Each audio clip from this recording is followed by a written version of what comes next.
segment, right? I want to hear what he had to say. So what we're going to do is, first off, I want to talk about something, mini rant, just a little bit, just a little mini rant. And then we'll talk about sponsor Sleeper. You already know what it is. And then we'll go over this press conference. But let me go over. Let me bring this up, okay? Because I saw something that really bothered me. It really irked me, okay? Irked me to my core. So I was quite shocked by this. It's no crazy tweet, which that's just how Twitter works, right? Like you just say like one little sentence, and then it just blows up, right? So I tweeted this out and I said, "What has Hakeem done?" Right? And if you guys know this play, I can't play it obviously because of copyright, but you know, Wembanyama does like 6 different moves. It's kind of ridiculous what he does. He does like 6 different moves: pump fakes, drives. He gives you a little dream shake in there.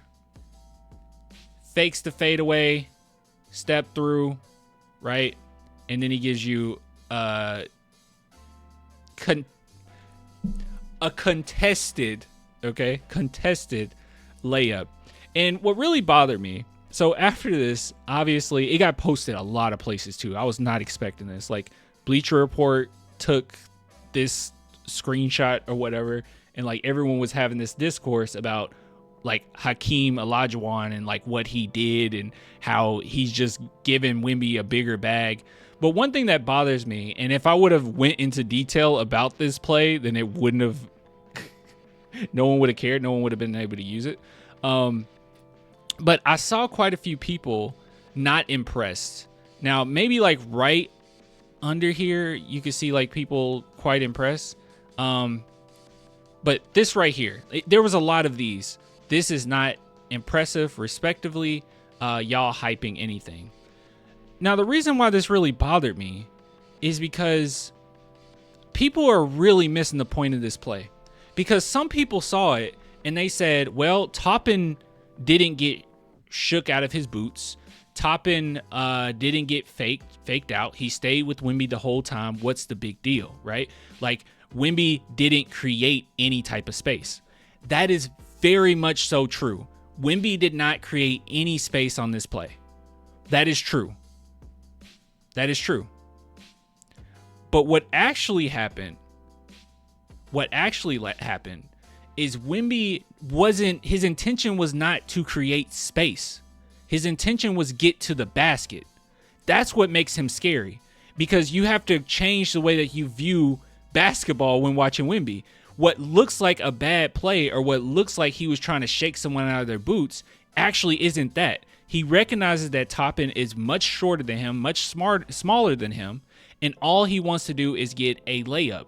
Oh, is the layup contested? Not for Wemby. He's huge. So this was not only a good display of him showing off his mobility, but this was him showing off his length as well. That is a good shot for Wemby, and that's what's scary. It's not about, Wemby doesn't have to create space to get a good shot. He just has to get to his spot. And then at that point, there is no contesting it. You get what I'm saying?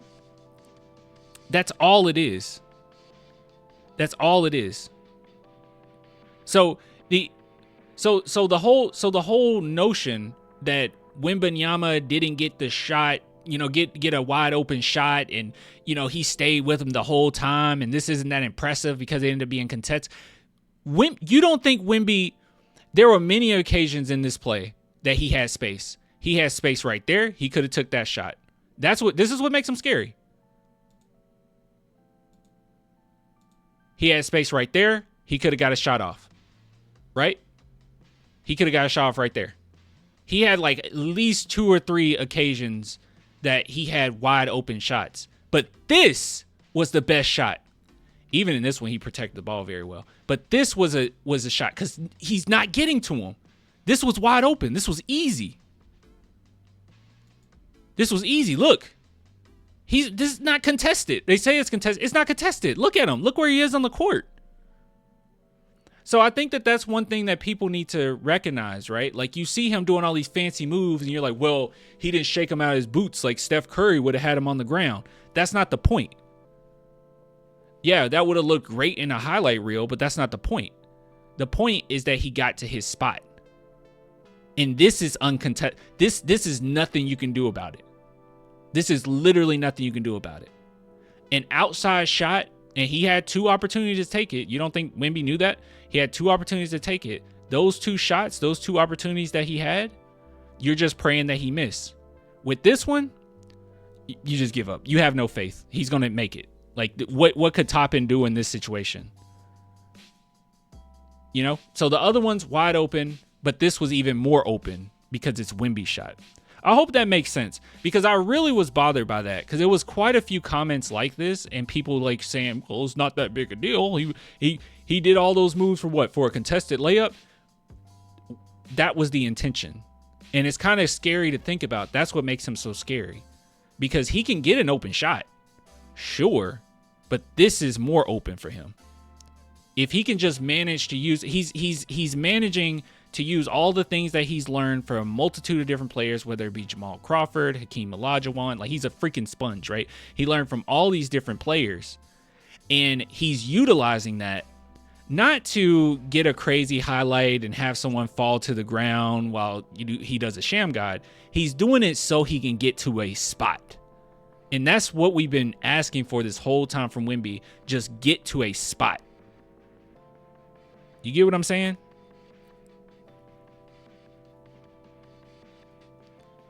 That's all it is.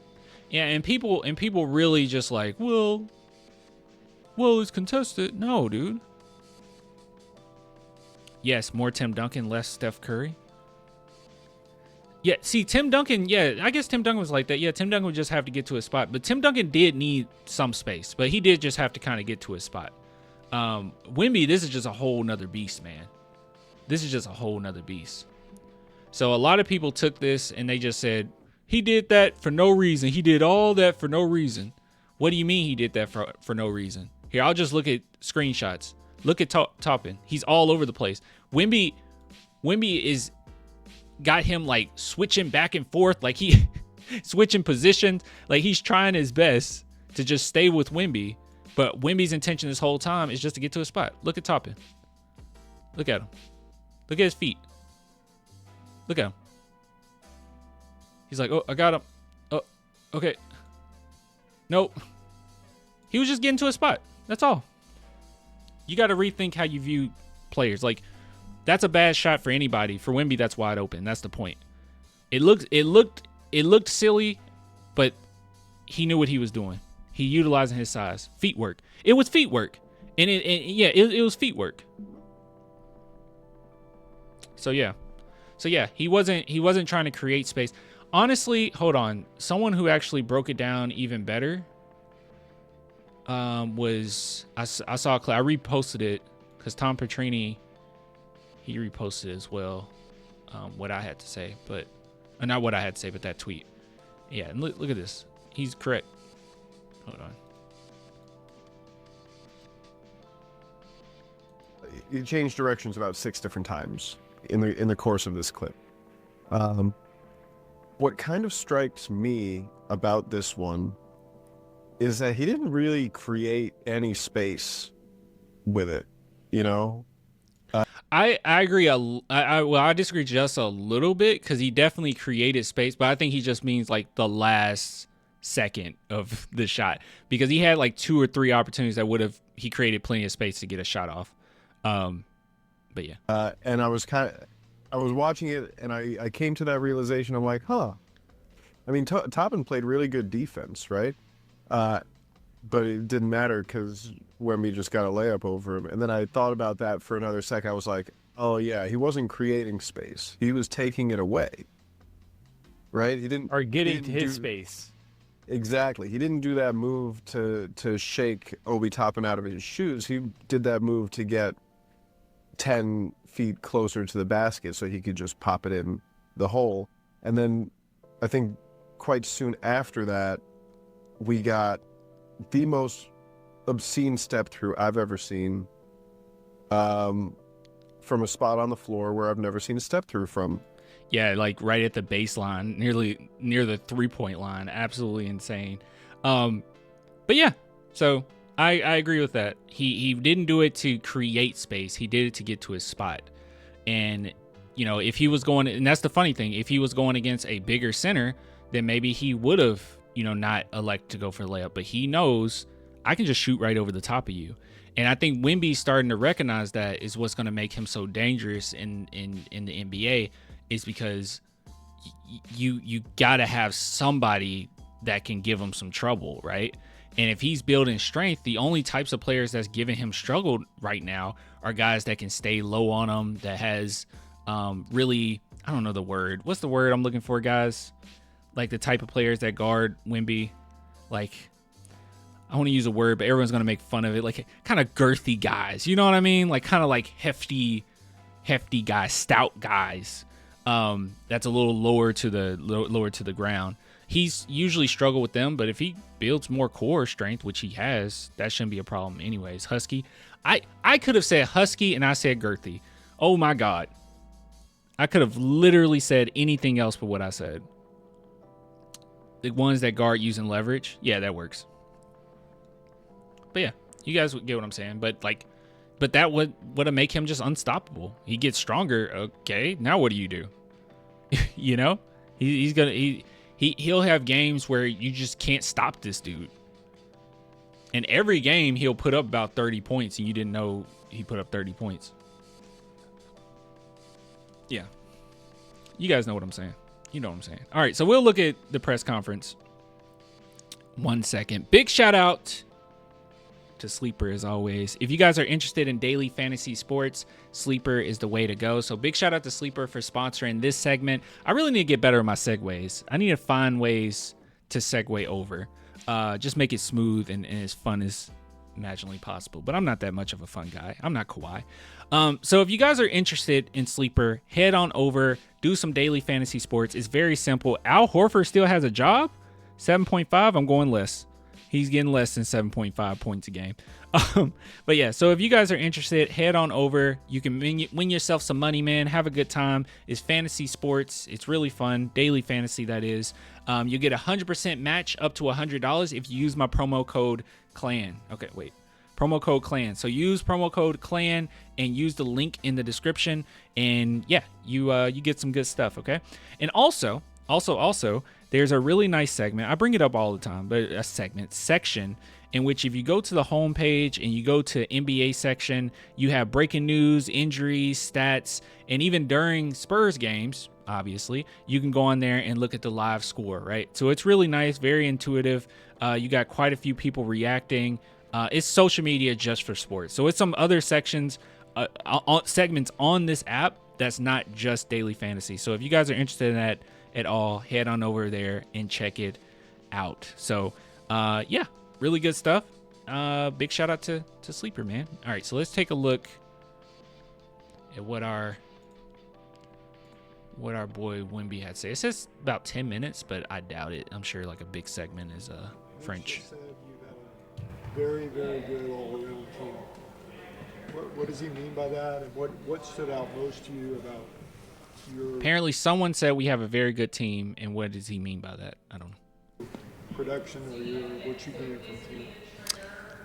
You probably should have asked him what he means by that. But from what I can guess, is obviously the growth in general areas from leadership to knowledge of the game and knowledge of my own body and skills. But also for me, it feels like an area we really grew into. As much the team, the staff, and myself is, fitting into the project.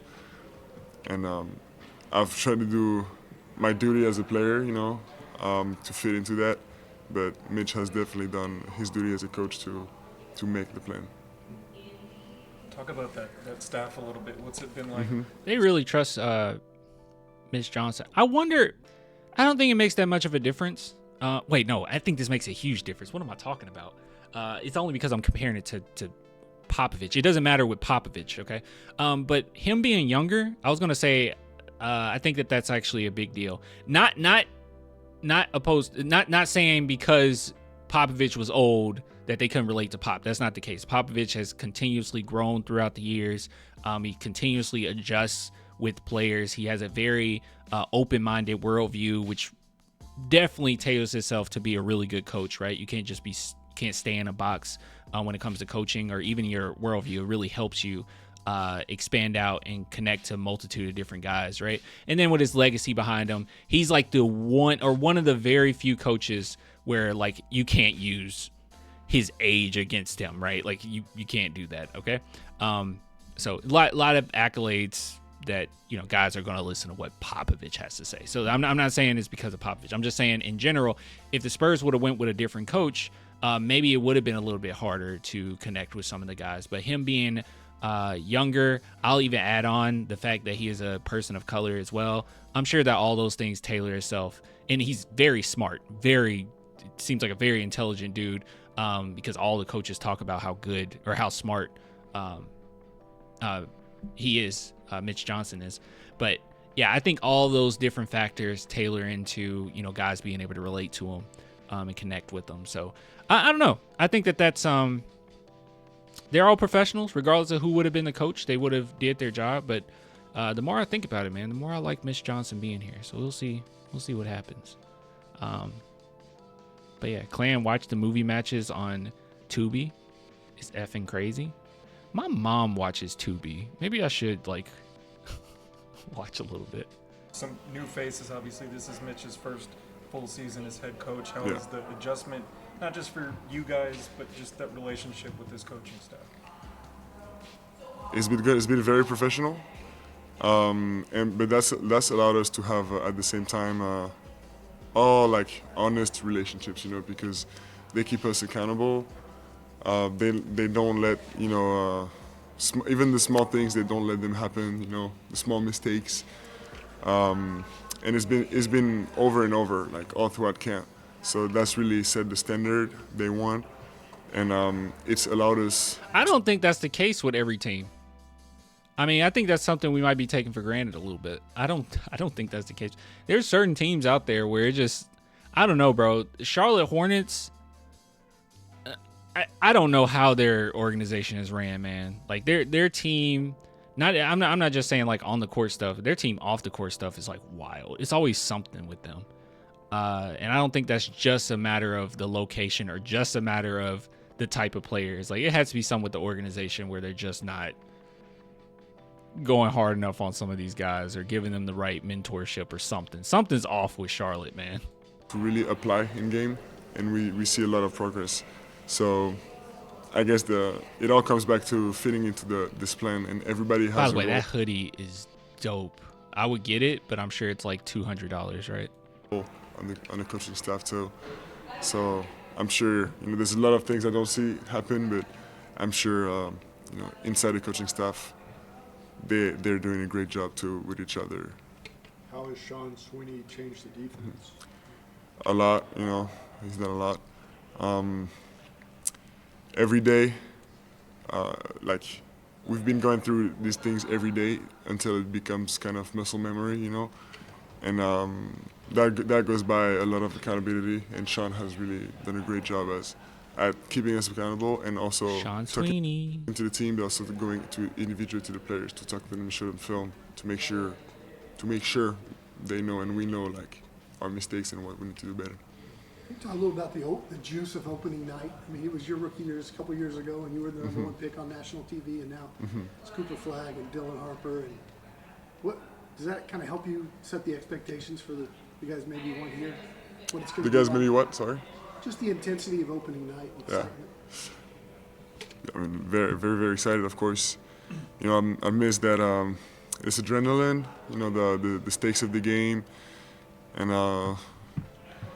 yeah, I'm sure it's huge for our rookies too. I'm going to talk to them, ask them how they feel. But I'm curious to compare, you know, our experiences. But it's, of course, I miss it more than anything else. What have you seen or studied about Cooper Flagg, and what do you think overall about the kid? Why his face look like that? Wembby nasty, bro.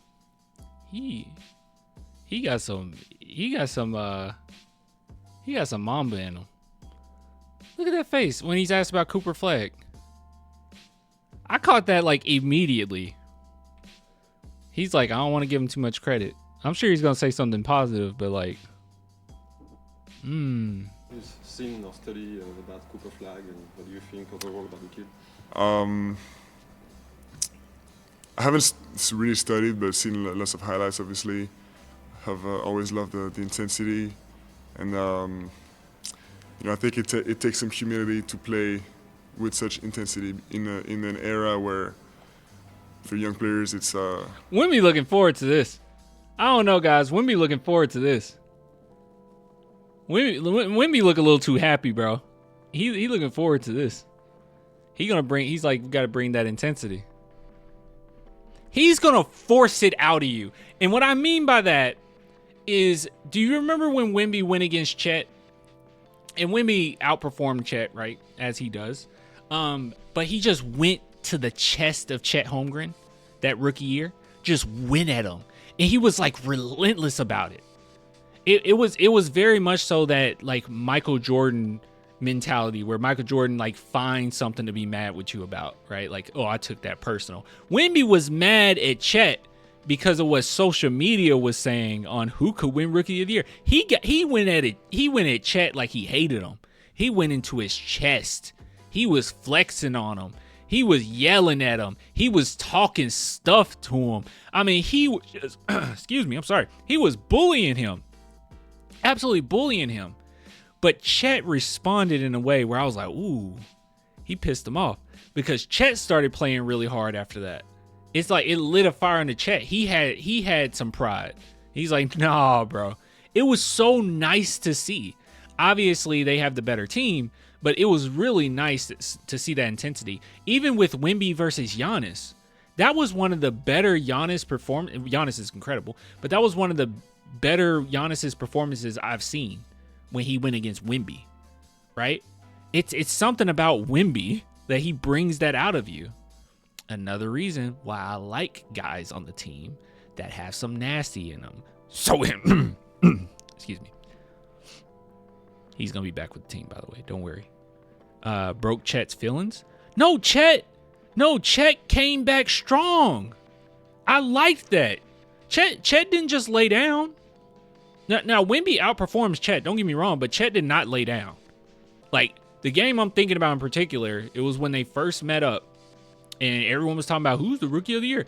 And Chet did not just lay down. He woke Chet up. Chet was pissed off. It was nice to see. Now, Wemby will always outdo Chet. He's just better. He just, in all facets, he's just going to be better. But Chet did not lay down. And I like that. He brings the competitor out of you. Either you're going to be thrown to the wayside or you're going to compete to a high degree.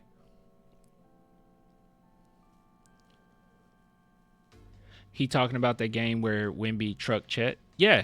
Then it was their rookie year. It was the first time they met up. It was a huge game. And Chet got pissed off. It's cool to be nonchalant, you know what I mean? He's a big guy that plays so many roles. You guys are kind of becoming the new thing that every team wants to build around these days, is someone who's big and can kind of play every role. How hard is it to have to fill all those different roles at that size? It's hard. I mean, for many reasons. I'm sorry, I just saw this comment. Dude, are you having a stand moment right now? I'll respond to you, Jelly Bean. It's okay. I just don't see every comment when I'm going on my little soliloquies, man. Calm down. He says, shake. Yeah, this is his stand moment. Bro act like he has 1 million followers and can't even respond to a subscriber who simply wants to hear his opinion on something. On top of that, bro's the biggest hater. Watch him respond to this. Well, I guess I did just respond to that. Are you okay? What the heck?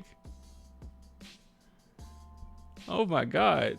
I left my phone nowhere at the bottom. Jeez. I just drunk a fifth of vodka. Clan, you dare me to drive?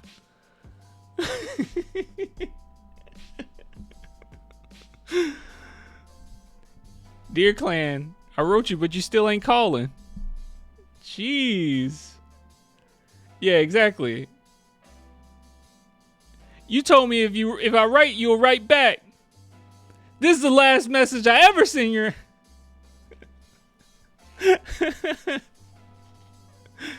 Oh my God. Okay, I'll respond. Yo, Clan, how do you feel about when Castle, Harper, and Fox are being played together in different ways? Fox and Castle, Harper and Castle, Harper and Fox, scary.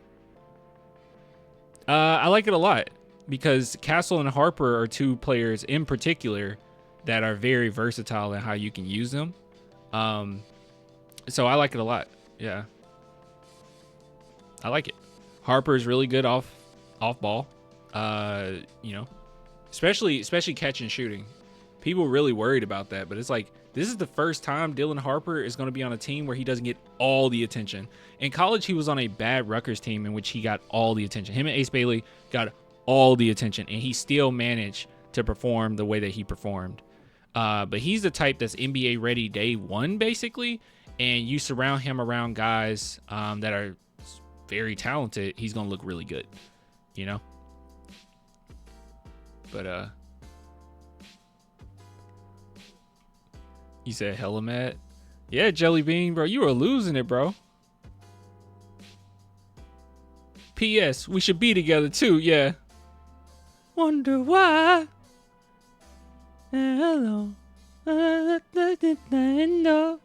I can see it all. Even if I could, it'd all be great. With Clan's picture on my wall. But it means that you need to know many roles on the set plays, offensively and defensively. But it makes it harder for the opponent to scout. I love you, Jelly Bean. I'm sorry for missing your comment. Because there's many options, but also it puts a lot into an individual's hand because you have to. I mean, because you have lots of cards to play, and it makes decision making a little hard for sure. From a competitive standpoint, Vic, just number one pick over there, national TV. Again, from a competitive standpoint, is that one of those? All right, it's already opening night, it's already an exciting night, but because of who we're playing and who's on that side of the ball, it kind of raises the intensity even more on your end. Hard to say.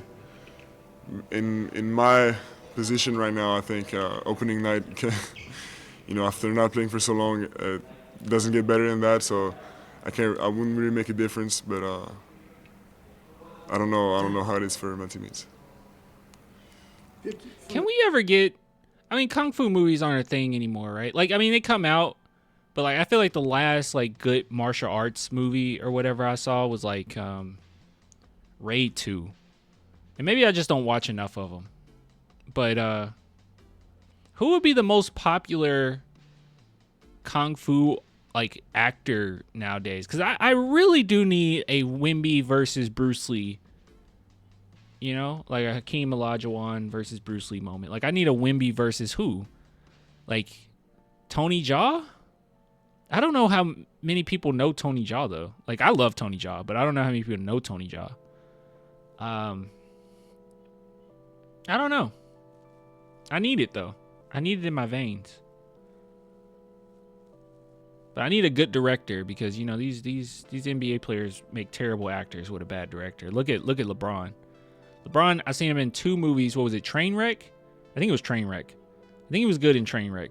That's good directing. And then you see him in Space Jam, and it's oh my god, horrible. Jackie Chan. I don't want to see Jackie Chan versus, Tony Jaa's the last guy I've seen. Yeah, I think he's the last big one, right? Huh. I don't know.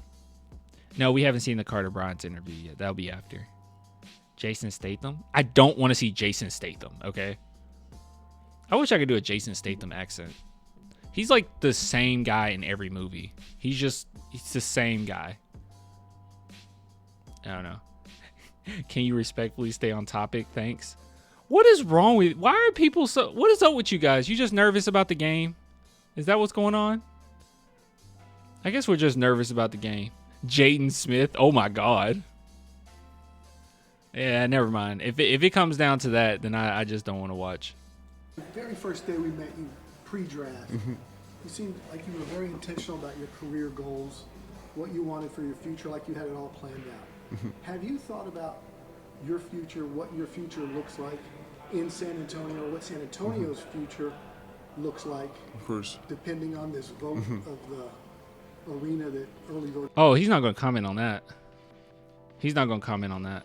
He probably didn't look into it that much. He's like, hey, it would be really cool, but I haven't looked into it. Wemby is the type which this is how you should be, okay? He's not going to just answer something if he's genuinely like ignorant about some of the ins and outs of it. I think he's going to be very honest, and if he's interested enough in something, he'll look into it and give a good enough answer. But it's not one of those, like, so many people just have an opinion without even like thinking about their opinion. It's just a knee-jerk reaction, and Wemby isn't like that. So I'm sure he'll answer it the same way he answered it last time. Started today.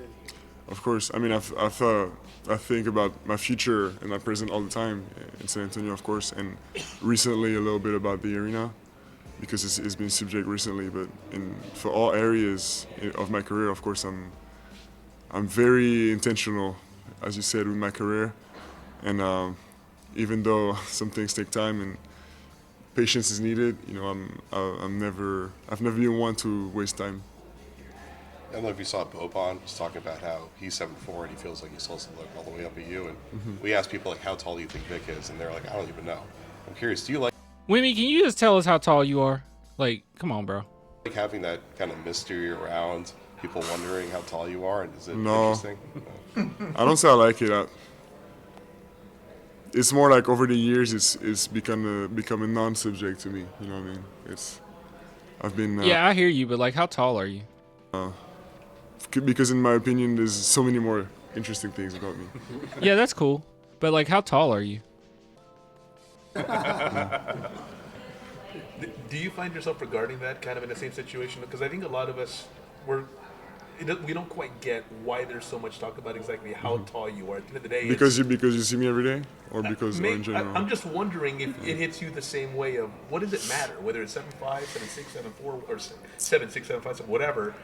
He wants an answer so bad. Just tell us how tall you are, bro. It ain't that serious. Just say how tall you are, Wemby. It's okay.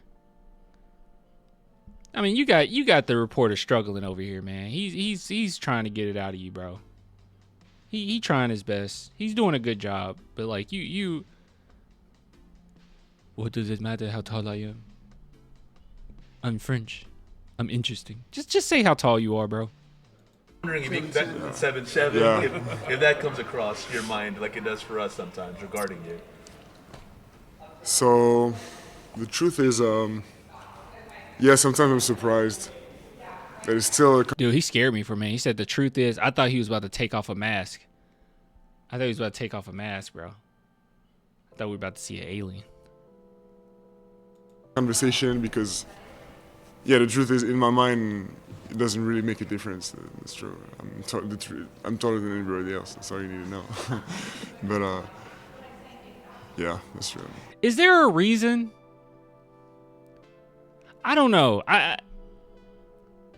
I'm not a basketball player, so maybe I don't understand this. But like, would there be any reason not to just say, "Oh yeah, I'm listed at blank"? I don't know. They measure you all the time. Like, we don't get. Well, I mean, some people do, but we don't get like a bunch of doctor's visits, right? Going to the doctor's pretty expensive. But like, we all know how tall we are. Like, even if you go to the doctor like once a year or whatever, a lot of people do, if you can do that. And yeah, we know how tall we are. Like, what is it about this? Is it like trying to hold something back? Pulls out the mask and is Zaza Pachulia. Dude, that's a jump scare. I would have to reevaluate everything. Is there a reason to hide it? Why do you think he's trying to hide it? I don't know. I think NBA players in general do it, but I thought that they usually do it when they're shorter, not when they're taller. It's money? I'm telling you, it's money. Oh, so you think it's like a PR thing? Oh, it could be a PR thing. Keep the mystery. Mental game. But what difference does it make if he's 7'7", you're playing against them? What difference does that make? And KD always hiding 1 inch to being a 7-footer. That's because they'll put you in a different position, right? Definitely a PR thing. Okay, maybe it's a PR thing. I'm surprised by it as well. You seem to be really good at tuning out the noise. I think last Because they know, like Wemby is measured way more often than we are. He knows how tall he is. year you said at one point if you see something you don't like, you just put Twitter down. Yeah. Just close your phone. Yeah. Where does that come from? When did you start to develop that mindset? Good question. When you get the mindset just to drop your phone and not be on social media? I don't know, man. TikTok's pretty cool. I ain't gonna lie to y'all. TikTok's pretty cool. I fought it for years. I'm a victim now. Good question. Because a lot of people can't do that. Yeah. And I understand it. I mean, I understand it's very... Oh, no. Oh, no. Don't do it, Wemby. Don't say it. Don't say I have nothing to compensate for, like you did with, like, what was it, weed or drinking or something he did that with? He's like, I have nothing to compensate for. Unlike all of you mortals, all of you delinquents. Don't do it. Because when you have a good game, it's like free dopamine, you know what I mean? Like, He did the thing. Yeah. I know people... Government taking over TikTok? Yeah, it's going to suck. It's going to really suck. Get ready. Get ready. America! Will scroll thousands of hours, but like, if you scroll and you get your name and you get a good game and like positive things, but like it's positive feedback. But also for years I've trained my brain to not get a, what do you say? How do you say that? Une récompense? Like a, what do you say? Dopamine. Yeah, the dopamine, but like to not get your brain happy with insignificant things. You know what I mean? Yeah, like to basically. What word is it for that? A reward? I feel like he would be looking for a different word than reward. He said get excited about unnecessary things. What word is he looking for?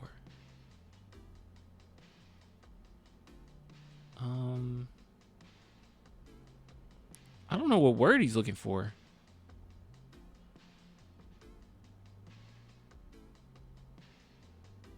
Oh, that means reward in French? Then why? Okay. No, it means reward in French. Thanks, man. Okay. But that works for like. Reward. Yeah, reward, exactly. They did say it. Never mind. Yeah, to like train your brain to be happy with big rewards and not small rewards like this, because that. I know the science is not like fully behind it, but I'm sure there's impact on like long-term goals versus short-term rewards, and I've been trying to train my brain not to be attracted by this.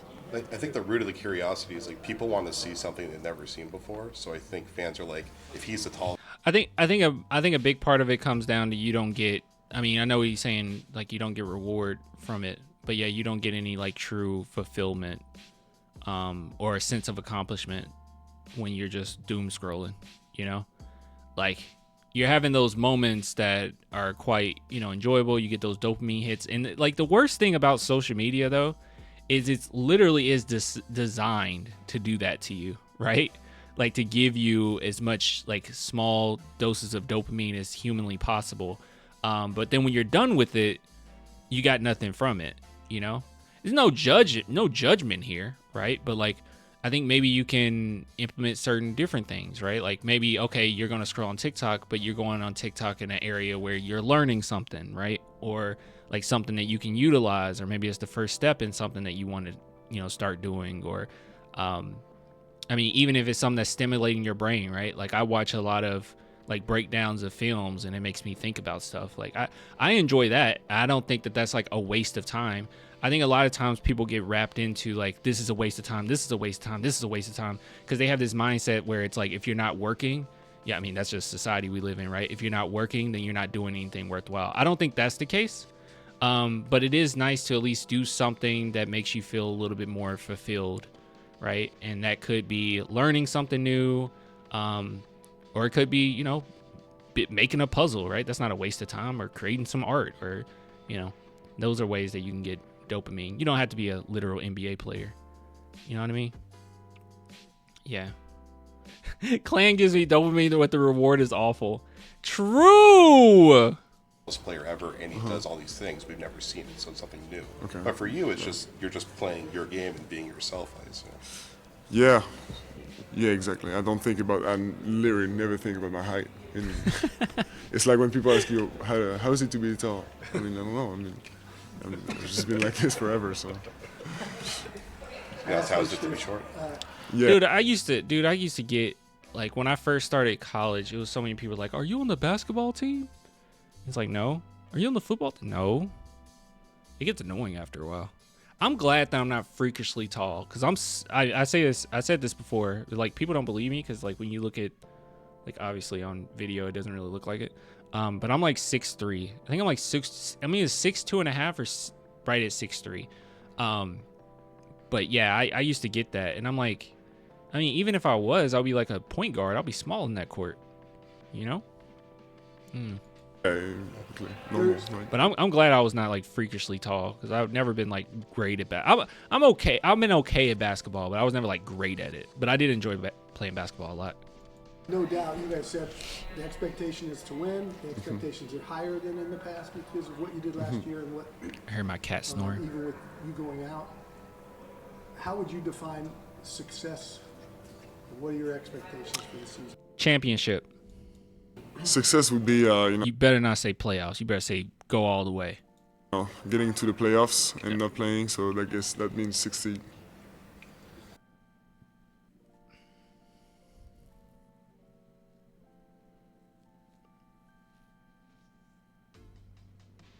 He meant championship, y'all. I think he just didn't know the French word for championship. That's all that was. Clan more of an ultimate frisbee type of dude. Yeah, more of an ultimate frisbee type of dude.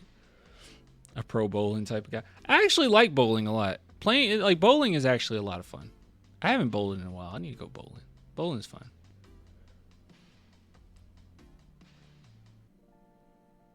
Good stuff. I'm excited for the season.